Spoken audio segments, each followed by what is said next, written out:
Magandang gabi po sa inyong lahat. Kumusta na po kayo? Narinig ko yung salitang mabuti pero nakasimangot naman kayo. Halatang hindi mabuti. Ulitin ko nga, kumusta na kayo? Ayan, may kasama ng ngiti na. Usually, pag nagtatanong ako, kumusta ka na? Sagot ng lahat, karamihan, mabuti po. Pero may pinagdadaanan naman. Pag sinabi mong mabuti, ibig sabihin wala kang utang. Kahit may utang, sasabihin mo, mabuti po. Kahit may sakit, pag tinanong mo kumusta ka na, ang sagot, mabuti po. Pero mayroong sakit na dinadamdam. Kahit mayroong problema sa love life, pag kinumusta mo, kumusta ka na, mabuti po, pero naluluha. Bakit? Bakit hindi natin masabi ang tunay na nilalaman ng ating damdamin? May pinagtatakpan tayo. Ayaw nating mahalata ng iba na hindi tayo masaya. Kaya sumasabog na lang pag hindi na kayang abutin ng damdamin. Sa misang ito, sabihin natin sa Diyos ang pinagdadaanan natin. Malay mo, makakatulong siya at siya ang solusyon sa ating mga pagsubok. Amen? Para meron kayong kaagapay sa inyong paglalakbay sa buhay na ito kahit tayo pinagdadaanan, huwag niyo isipin na kayo'y nag-iisa. Yung mga katabi niyo ngayon, we are the church. We are the people of God. Tayo yung katawan, si Jesus yung ulo. Isipin niyo palagi na you're not alone. We are part of a bigger body, the body of Christ. So dapat lang, let us recognize the people around us. Batiin naman natin yung mga katabi natin. Magandang gabi po. Hello. Hi. Nung tinanong ko, ano yung tema ng inyong pagdiriwang sa the feast of the dedication of your altar and the church? Ang binigay sa akin yung HOFAM, yung Holy Family. HOFAM tayo, isang pamilya, isang parokya, pero 70 years na kayong naglalakbay as a parish. Pero 5 taon sa Feast of the Dedication. So gusto kong itutok ang aking homily sa salitang isang pamilya, isang parokya. Isang pamilya, isang parokya. Ulitin nga natin. Family is the basic unit structure of society. Therefore, the family is also the basic unit structure of the parish community. Huwag kayong umasa na merong buong parokya, pero bawat pamilya ay wasak. If the basic unit structure of society or the parish is broken, do not expect to have a whole parish. Gusto niyo ba maging masaya ang inyong parokya? Huwag kayong umasa na magiging masaya ang isang parokya, the community, kung yung bumubuo ng parokya, which is the basic unit structure, yan yung pamilya, ay hindi masaya. Amen? Magsisimula yan sa basic unit structure, which is the family. So, bago natin pag-usapan yung parokya, pag-usapan muna natin yung pamilya. It's useless to talk about parokya, isang parokya, na hindi naman na-address ang pangangailangan ng pamilya. Amen? Okay. So, to start with, pwede magtanong, sino ditong may asawa na? Taas ang kamay. Sino may asawa? Ang alam ko, yung iba dyan may asawa, pero hindi nagtaas ng kamay. Isa lang ibig sabihin nun, kinahihiya mo ang asawa mo. So ulitin ko yung tanong ko, sino sa inyo may asawa dito? Taas ang kamay. Ayan, marami na nagtaas. Siniko na siya ng misis niya eh. Ano ka ba? Ano? Okay, baba na yung kamay. Sa lahat na may asawa, palagi ko itong binibigay sa canonical interview. Yung bago palang ikasal, may canonical interview. Naalala niyo yung canonical interview niyo? Pag meron akong binibigyan ng canonical interview, palagi ko itong pinapaalala. Sabi ko, stop living in the world of fantasy and start living in the world of reality. Alam niyo ba, bata pa tayo, hinubog ng isip natin na mabuhay sa pantasya. Sample, yung mga birthday party. Pag may birthday party, lalo na yung mga babae, yun, ano ang costume? Ano ang sinusuot ng mga anak nyo?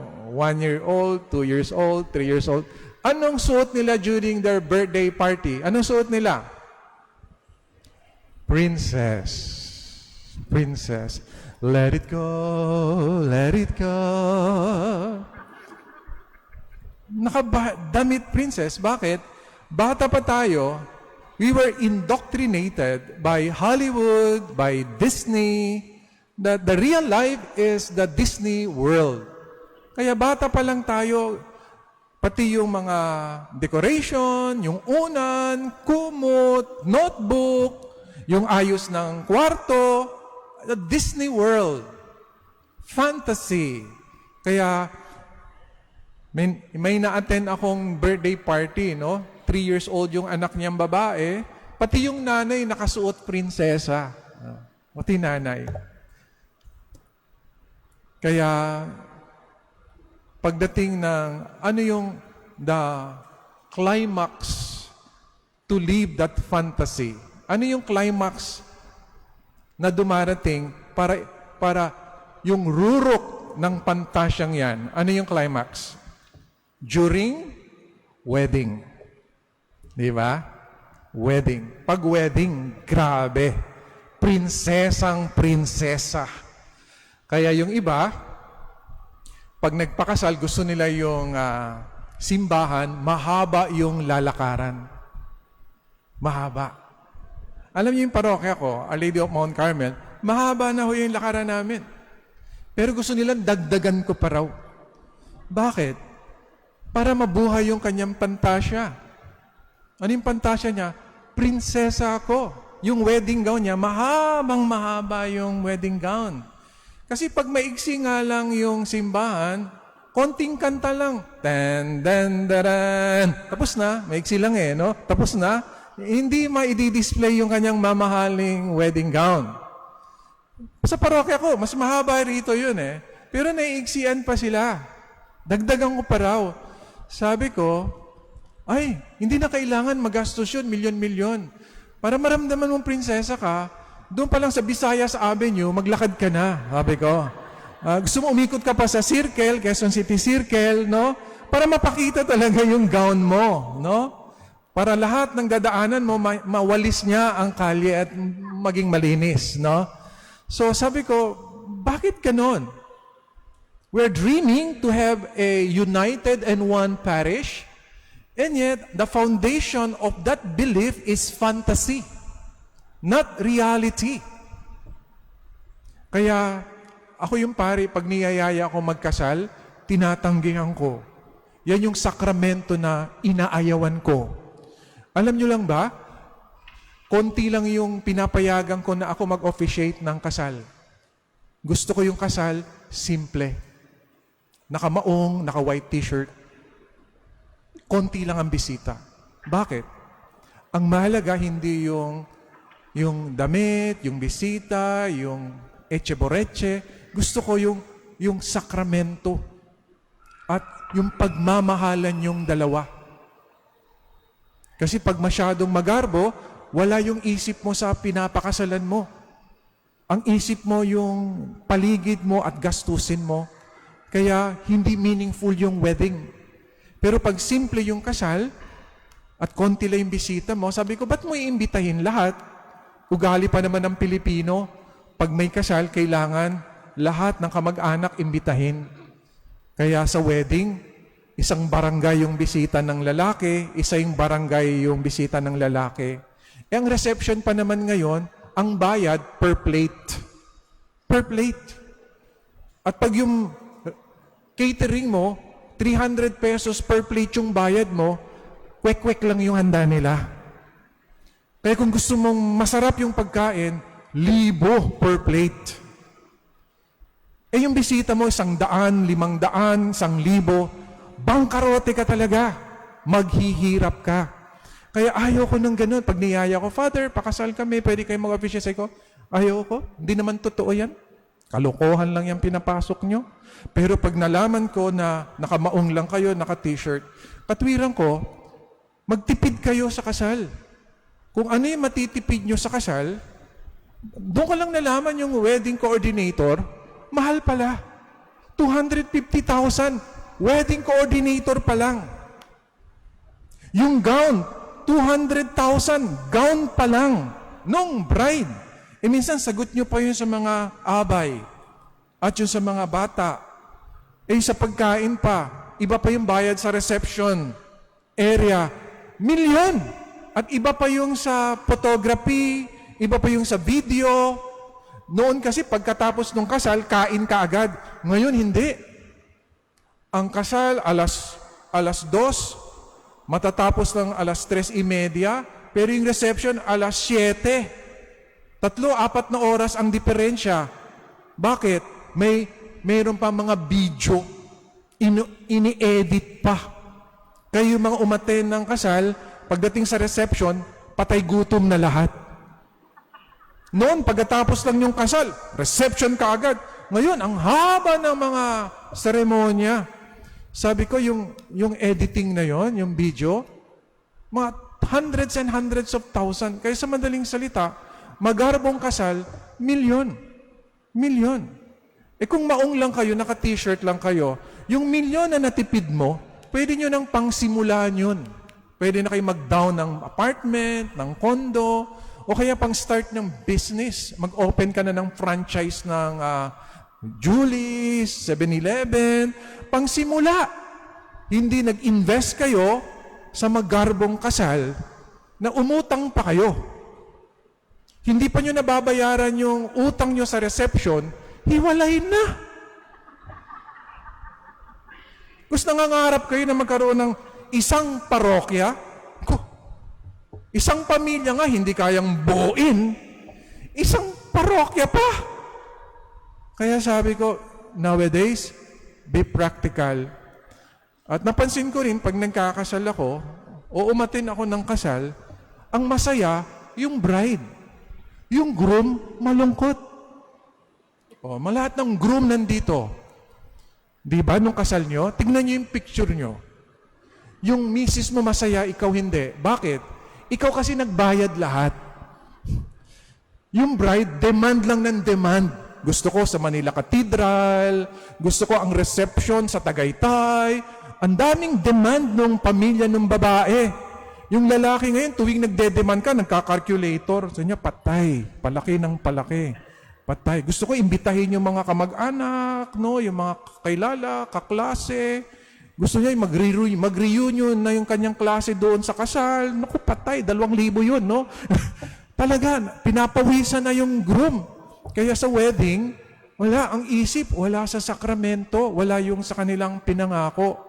O sige nga, kung totoo yung sinasabi ni Father, sa lahat na nagtaas ng kamay dito, na may asawa, naalala niyo pa ba kailan yung wedding anniversary niyo? Kailan?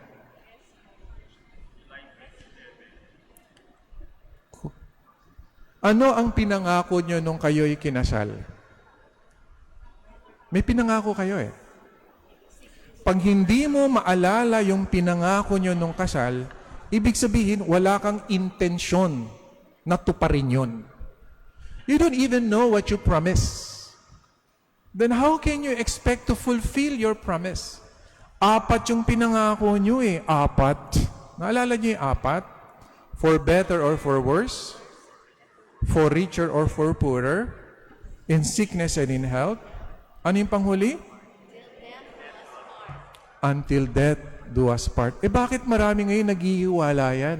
Buhay pa yung asawa. You promise. You promise. At nangako ka, hindi lang sa kabiyak mo. Nangako ka sa altar, sa dambana ng Diyos. Yan yung pinagdiriwang natin. Dedication. The presence of God is there. You promise, and you broke that promise. Then how can you build a family if you broke your promise? Then how can you expect one united parish if the very foundation of this parish is shattered? Kaya ano yung pinapaalala ko sa mga canonical interview ko? Sabi ko, stop living in the world of fantasy. Start living in the world of reality. What is reality? Sige nga, what is reality? Reality tells us, nobody is perfect in this world. Amen? Naniniwala ba kayo walang perpektong tao sa mundo? Yes, because we live in an imperfect world. If nobody is perfect in this life, therefore it follows by logic, there is no such thing as perfect marriage. Perfect marriage does not exist. Amen? Ang lakas ng amen. Kaya, normal. Inuulit ko yung salita. Normal sa mag-asawa na paminsan-minsan, meron kayo hindi pagkakaunawaan at pagtatalo. Normal yan. Kaya mga mister, huwag na kayong magtaka. Pag si misis, nagbubunga nga. Pag nagbunga nga si misis, huwag ka magalit. Huwag ka magulat. Pag nagbubunga nga si misis, sabihin mo na lang, ay, normal. Yan. Pag tahimik si misis, ano sasabihin mo? Ay, abnormal. Ha? Bakit normal sa mag-asawa? Iakyat nyo yan. Normal din sa parokya. There is no such thing as perfect parish. If there is no such thing as perfect family, it follows there is no such thing as perfect parish. Amen? Normal sa buhay ng parokya na may hindi pagkakaunawaan at pagtatalo. Amen? Kaya huwag kayo mabasagan ng puso na yung parokya namin ay hindi perfect. Sa parokya namin, maraming marites. No? Normal. Bakit normal? Lalo na sa mag-asawa. Ang explanation ng science, hindi religion. Sabi ng mga psychologists, no two persons are the same. Amen? Si Mister nanggaling sa ibang pamilya. Si Mrs. nanggaling din sa ibang pamilya. Iba ang tatay at nanay ni Mister. Iba ang tatay at nanay ni Mrs. Kung iba yung tatay at nanay nyo, iba yung pagpapalaki sa inyo. Iba yung kaugalian. Iba yung karanasan. Iba yung pinahahalagahan. You have your own values, experience, priorities. Iba. And you fall in love with one another at nagsama kayo sa isang bahay. Dalawang kultura, parang Ukraine at Russia, pinagsama mo sa isang bahay. Gera yan, gera. Two person with different values, upbringing, priorities, experience, and you live in one house? Oh, come on. There will always be disagreement and argument. Magbabanggaan talaga kayo dyan. Kaya yun yung tinatawag na honeymoon stage. Mali yung pagka-intindi nyo ng honeymoon. Alam nyo yung honeymoon sa Tagaytay, sa Baguio, sa Pran, kissing-kissing, labing-lab. Hindi honeymoon tawag doon. Iba yon. Honeymoon stage, adjustment period. Dahil dala mo yung kultura mo sa bahay, kultura niya sa bahay, magsasama kayo sa kwarto, you adjust to one another, learn to give and take, learn to understand, like learn to be charitable. Yan yung adjustment period. Gaano katagal yung adjustment period? Hulaan nyo nga ilang taon? Forever. Forever. Kasi may mga ugali tayo, we cannot surrender. We cannot. We cannot. Yung you will hold on to that until death. Basta, ganyan ako, ganyan kami. Hindi ko ito papaguhin. Kaya napakahalaga. Sabi nga sa computer programming, so sino dito computer programmer? Sabi sa computer programming, garbage in, garbage out. Pag mali na yung input mo, kahit anong gawin mo, mali ang kalalabasan. Kaya napakahalaga, day one pa lang, tama na. Pag mali yung dahilan kung bakit ka nagpakasal, mali rin ang magiging buhay niyo mag-asawa. Kaya napakahalaga yung discernment. You have to pray. Alam niyo sa gospel natin ngayon, marunong si Jesus eh. May tinanong siya sa mga apostoles niya eh. May tinanong si Jesus eh. At bago niya tinanong yon, He made a good setting. Ang galing ni Jesus eh. Dinala niya yung mga apostoles niya sa bundok. Saan niya dinala? Sa gospel. Nakikinig ba kayo sa gospel? Saan niya dinala yung mga apostoles bago siya nagtanong? Caesarea Philippi. Dumating si Jesus sa lupain ng Caesarea ng Filipos. Saan yan? 25 miles or 46 kilometers northeast of the Sea of Galilee. Bakit doon dinala ni Jesus? Yung lugar na yon, the population was mainly non-Jewish. And Jesus asked this question, who do men say that I, the Son of Man, am? Sino raw ang anak ng tao ayon sa mga tao? Alam niyo ba itong lugar nito? Ito po yung pinaka-Mecca o pinaka-Vatican ng mga pagano. Ng mga pagano.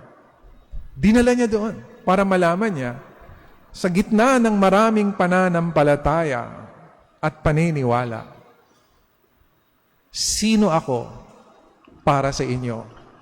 Sino sinasamba niyo? Yung Diyos-Diyosan niyo o ako? It was fine for disciples to know that others thought about Jesus, but Jesus had to ask them as individual what they believe about Him. At si Pedro ang sumagot, representative ng mga apostoles. Ang sagot niya, hindi lang siya ang tagapagligtas, Mesiya, kundi siya ay anak ng Diyos. Mahalaga yan. Kasi yun po yung pinagdiriwang natin, the feast of the dedication of the church and the altar. Alam niyo po, sino sa inyong naniniwala na si Jesus ay Kristo? Kristo means Messiah. Messiah means tagapagligtas. Sino sa inyo naniniwala na si Jesus ay tagapagligtas? Taas ang kamay. Okay, baba na. Naniniwala ba kayo na hindi pwedeng magligtas ng sanlibutan ang tao? Only God can save. Amen? Pwede bang magligtas ng sangkatauhan ang tao? Yes or no? Only God can save. Amen? Sabi ng Iglesia ni Cristo, sa pangalan pa lang, mali na no? Iglesia ni Cristo. Cristo means Messiah. Kristo means tagapagligtas. Pero ang kanilang numero unong doktrina ay si Jesus ay hindi Diyos, tao lamang.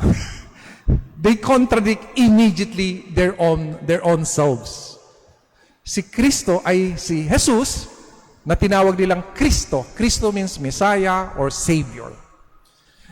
No man can save. Only God can save.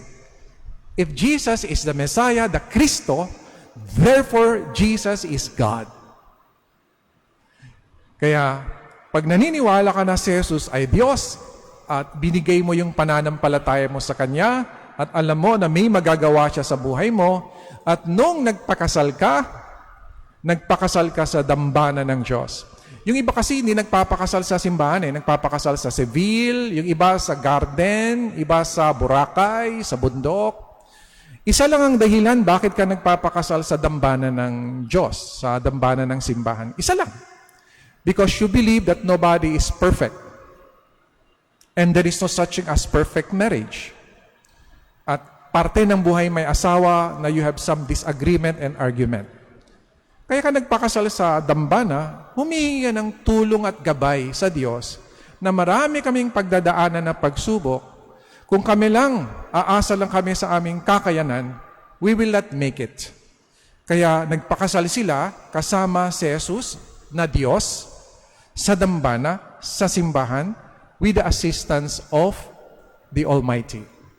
So alam nyo na, yung mga nagpapakasal sa garden, nagpapakasal sa Boracay o sa West, parang sinasabi nyo sa Diyos, hindi namin kayo kailangan. Huwag kayong makialam sa buhay namin at sa pamilya namin. Out! Parang sasabihin ng Diyos, haharapin nyo ang pagsubok mag-isa. Kaya mahalaga, yung basic unit structure of society, yan yung isang pamilya. Una, kung gusto nyo magkaroon ng isang parokya, lahat ng parokyano, pag nagpakasal, para bumuo ng pamilya, magpakasal sa simbahan. Bago nyo marating yung pangarap nyo na magkaroon ng isang parokya, dapat buo ang pamilya. Pag sinabi yung buo, is not only between you and your spouse and your children, kundi you, your spouse, united by God to bless your family. Kaya pag kinasal, ano ba yung binibigay nyo sa isa't isa pagkasal? Naalala nyo pa ano yung binibigay nyo sa isa't isa? Dalawa. Wedding ring, tsaka aras. Nandun ang sekreto eh. Ano ibig sabihin ng wedding ring? Sino may wedding ring dito? Titigan nyo yung wedding ring nyo. Ang wedding ring ba may hati? O buo? Yung ibang singsing may hati pwede mong i-expand Ang wedding ring, eksakto. Dalawa ang symbol ng wedding ring. It symbolizes your love for one another, na ang pag-ibig nyo, it goes on and on and on and on. It never ends. At ang second symbol ng wedding ring. Ang buhay may asawa ay parang wedding ring. Minsan nasa taas, minsan nasa baba. Nobody is perfect. There is no such thing as perfect marriage. Bababa at bababa talaga kayo. 100%. Pag dumating kayo sa baba, ano ang sekreto? Ipaglaban mo ang pag-ibig mo. At sabi ni St. Paul sa 1 Corinthians, love is patient. Be patient. Wala siyang patutunguhan kundi aakyat siya ulit. Yung mga naghihiwalay, kasi pagdating sa baba, sumuko sila. Hindi nila pinaglaban ang kanilang pagmamahal. Pag nawasak yung pamilya, wasak ang parokya. Kaya yung pangarap nyo na isang parokya is just a fantasy. Because you live in the world of fantasy, not in reality. So if you want to achieve your dream to build one parish, you should dream first to have a solid family. So, dalawang symbol ng wedding ring, your love that never ends, at ang second symbol ng wedding ring is marriage life. Minsan nasa taas, minsan nasa baba. Pagkatapos siya ibigay yung wedding ring, ano yung kapalit? Ano yung kasunod pala? Ano ibig sabihin ng aras? Aras means God's blessing. Kasi by the mere fact, pumunta kayo sa altar, humingi kayo ng gabay sa Diyos, pwede naman kayo magpakasal sa West lang Pero hindi nyo pinili yan. Gusto nyo sa altar. Why? You say, Lord, we know nobody is perfect. There is no such thing as perfect marriage. Help us. And God knows to build a happy and united family, you have bills to pay. Alam ng Diyos yun. Hindi ka pwedeng lumikha ng buon, masaya at magandang pamilya kung wala kang babayaran. Bayad sa bahay, sa tubig, kuryente, ospital, pag-aaral, grocery, lahat. To build a family, you need to pay bills. Amen? Yung aras is a symbol of God's blessing. Bibigyan kayo ng Diyos na magandang source of income. Yun yung advantage na nagpapakasal sa simbahan, na God's blessing is with you. Once God's blessing is with you, then you can build a happy and a holy family. Di kung lahat ng pamilya dito sa Holy Family Parish is married in the church sacramentally, in the sacrament of matrimony, then your dream can be a reality. Amen? Kaya meron pa akong isang habilin sa inyo. Mr., Mrs., normal ho ha, normal sa mag-asawa na paminsan-minsan hindi kayo nagkakaunawan at pagtatalo. Normal yan. Kaya lang, wag na wag niyong ipaparinig at ipakikita sa inyong anak. Bakit? Yung utak ng bata ay hindi pa handa para unawain ang bangayan ninyo. Magkakaroon sila ng post-traumatic experience. Kaya maraming bata, pasaway. Bakit? Sabi kasi ng psychologist, if you have a broken childhood, paglaki mo, you are a broken person. You cannot give what you do not have. If you have a happy childhood, paglaki mo, you are a happy person. Kaya kung gusto yun magkaroon ng masayang parokya, nagmamahalang parokya, magsisimula yan sa childhood nila. They should have many happy memories. Kaya Mr., Mrs., pag nagtatalo kayo, ikaw na magpaalala kay Mrs., pwede ba nating pag-usapan to sa loob ng kwarto? Dapat hindi to naririnig at nakikita ng ating mga anak. Pag nakita nila, magkakaroon sila ng post-traumatic experience. Paano nyo malalaman na may post-traumatic experience yung bata? Twice na ako naging school director eh. Naging director ako ng Quiapo Parochial School tsaka ng Alirio Po Parochial School. Paano namin nalalaman na merong issue yung bata? Pag ini-interview namin yung magulang tsaka yung bata, may kasama akong psychologist. Binibigyan namin ng preschool, grade 1, binibigyan namin ng laruan yung bata. Titignan ng psychologist anong gagawin niya sa laruan.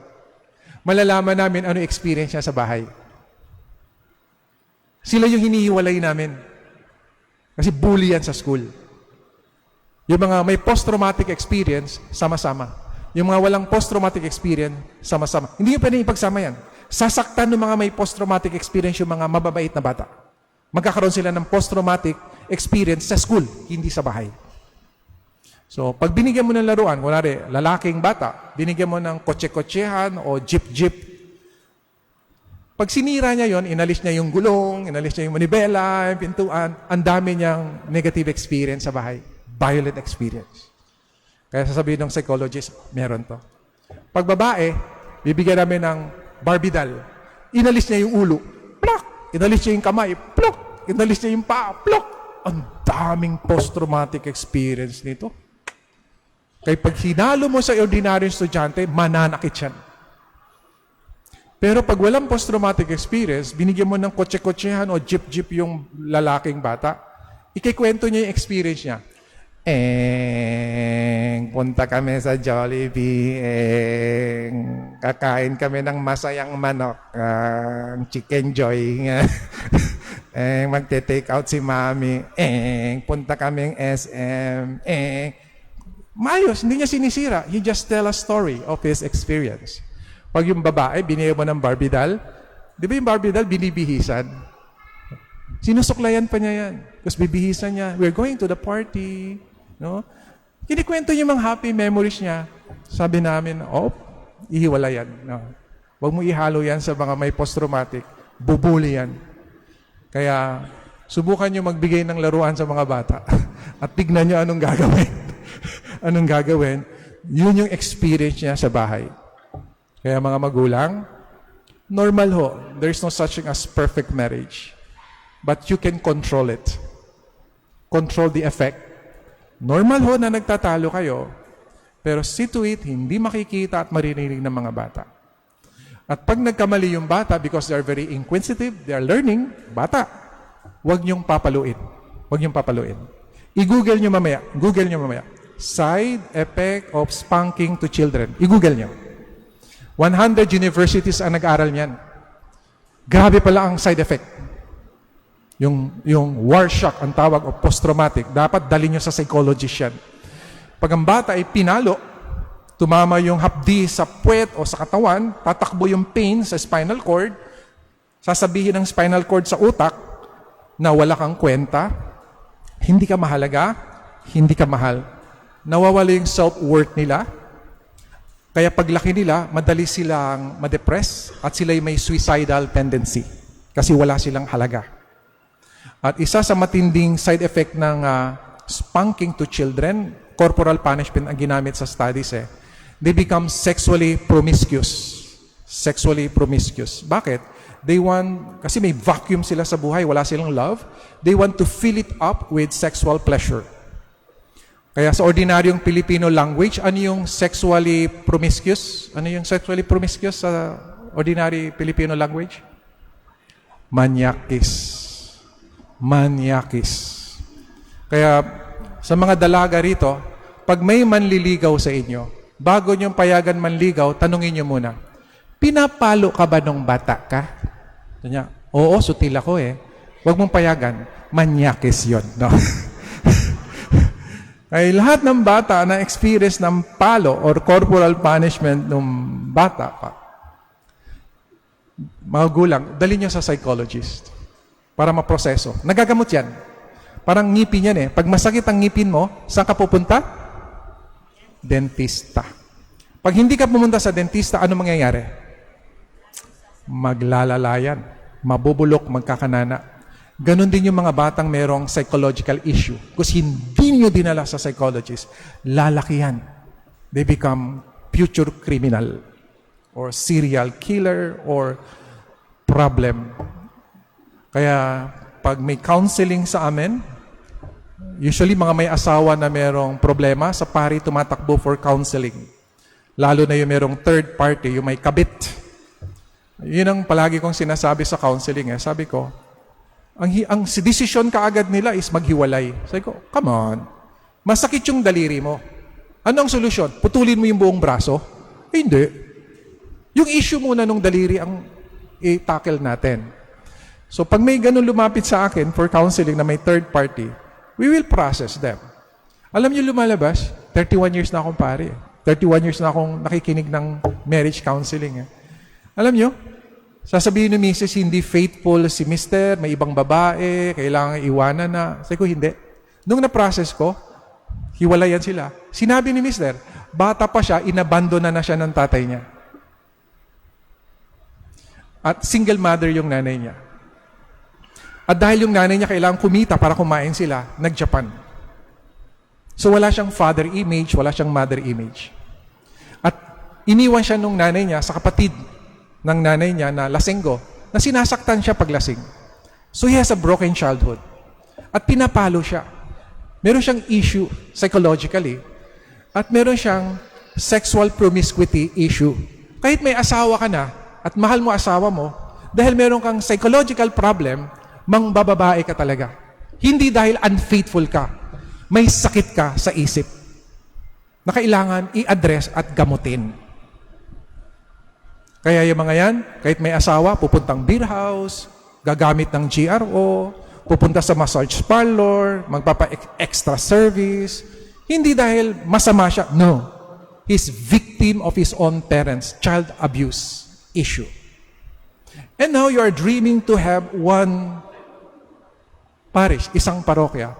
Ang dami nyo palang dapat daanan bago nyo marating yan. Pero dapat alam nyo, ang pagbabago ay nagsisimula sa kaalaman. Kaya pag may sinabihan ako, huwag niyong papaluin yung mga anak niyo, pwede niyong ipaliwanag, explain, because they can understand. Huwag niyong papaluin. Paano ko madidisiplina yung anak ko? Marami naman paraan. Yung face the wall, you're grounded for today, no cellphone for the day, no? So that they will realize that they commit mistake, and you make them understand their mistake, hindi yung palo lang ng palo. So lalaki sila na There will be burden of the family, burden of the parish, burden of the society.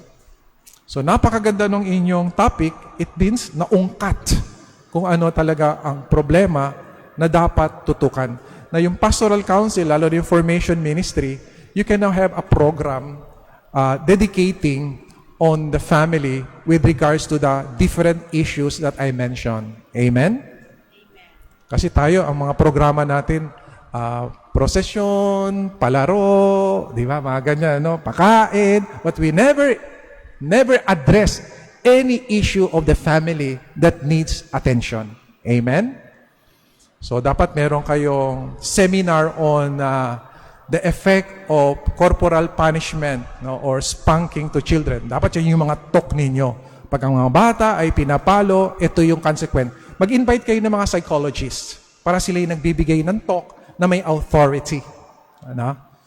So, kuharin kayo ng mga speaker who talk about how to resolve marital issue in a friendly way. So tayo kasi magastos yung ating programa eh. Meron tayong ballroom dancing, meron tayong mga zumba, meron mga bingo, pero lahat naman yung activities na yun, never address any of the issues of the family for you to be able to resolve the problem that never brings you to one and united parish. So with this knowledge, at least you have a direction to focus. Amen. Magandang gabi po sa inyong lahat. Palakpakan natin ang Panginoong Diyos.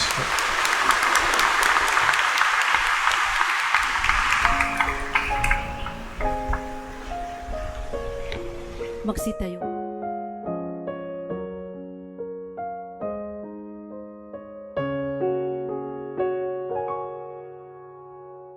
May this building which we dedicate to your name be a house of salvation and grace, where Christians gather in fellowship, may worship you in spirit and truth, and grow together in love, in real love, through Christ our Lord.